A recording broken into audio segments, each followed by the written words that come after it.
Thibault Denis Péage sur Madame Lise Dalleux, développement durable. J'essaye de leur expliquer qu'on n'entend pas, mais je pense que ça ne réveille pas. Est-ce que c'est mieux? Oui, mais il faut. Merci Madame le maire. Pour dire la même chose. Non, mais comme ça les droits de l'opposition sont parfaitement respectés, c'est merveilleux. On nous entend bien, c'est formidable. Chers collègues, dans le cadre de la délibération 19-269 qui reprend les différentes subventions aux associations s'inscrivant dans le cadre de l'agenda des solutions lilloises pour une société et une ville plus respectueuse dans l'environnement, je souhaitais ici rappeler l'attachement qui est le mien à titre personnel de par mes engagements, mais le nôtre aussi au sein de l'opposition, sur la cause environnementale. Ce sujet essentiel, transversal et qui va bien au-delà de la sphère politique au sens strict, est aujourd'hui à la portée de chaque citoyen, qui doit par ses gestes et ses choix témoigner de son attachement à l'héritage qu'il laissera à ceux qui le suivront. Des règles sont certes nécessaires pour faire évoluer notre modèle, des incitations sont à inventer et imaginer pour que nous soyons à la hauteur en tant que responsables et élus publics et politiques, afin de favoriser cette transition du monde d'avant vers le monde d'après, ou devrais-je dire, pour respecter la différence entre contenu et contenant, notre comportement d'avant et notre comportement d'aujourd'hui et de demain. Beaucoup reste à faire et nous devons tous y prendre part. Et puis, comme Madame Dalleux le met en avant dans cette délibération, il existe des exemples qui nous obligent.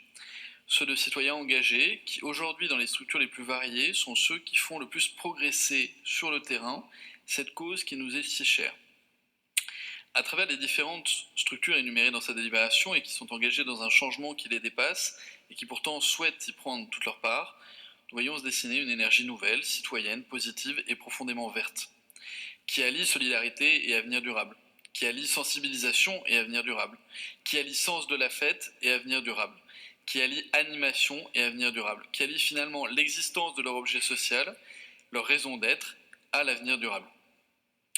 À travers 4 thématiques, la mobilité, à laquelle je suis particulièrement sensible ayant été entrepreneur dans l'univers du covoiturage, l'alimentation, l'énergie ou encore les déchets, vous avez ciblé l'ensemble des opportunités d'évolution.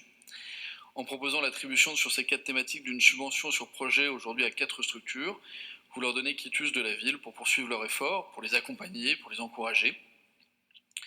Et nous travaillons pour demain en votant cette délibération et il faudra démultiplier cette démarche évidemment en y intégrant encore davantage les jeunes qui seront aux commandes d'un monde dont nous sommes aujourd'hui seulement les usufruitiers. Les sensibiliser, c'est une chose, c'est l'un des principaux objets du soutien financier à ces associations, mais ils le sont peut-être, ces jeunes, davantage que nous ne le sommes, et dès le plus jeune âge. Nous apprenons à changer.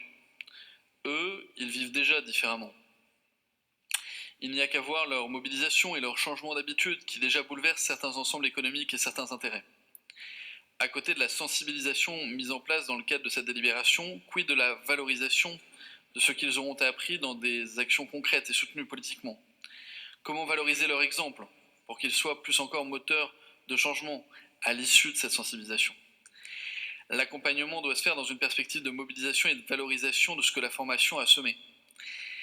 Et par ailleurs, comment les projets proposés et l'exemple des associations choisies sera-t-il mis en avant pour que demain, d'autres suivent leurs traces? Enfin, la participation citoyenne, qui est à l'origine du projet englobant de la délibération et qui est très positive, peut-elle se démultiplier de façon libre? Cela va de soi, me direz-vous, puisqu'en s'appuyant sur les exemples qui nous intéressent ce soir, nous en avons déjà une réponse. Mais dans ce cas, est-ce que la méthode mise en place peut-elle être partagée pour que cette liberté soit créatrice de ponts et de liens entre les différentes structures, globaliser et mutualiser les coûts, qui pourraient être intéressés par cette dynamique de changement et donc du coup laisser la méthodologie à disposition de ceux qui voudraient en profiter et donc la partager avec les associations existantes. Nous voterons pour cette délibération, nous attachons ainsi à rappeler que l'écologie, l'environnement et la transition des habitudes et des énergies sont des sujets vitaux et que nous sommes engagés tous ensemble dans un combat fondamental. Je vous remercie de votre attention.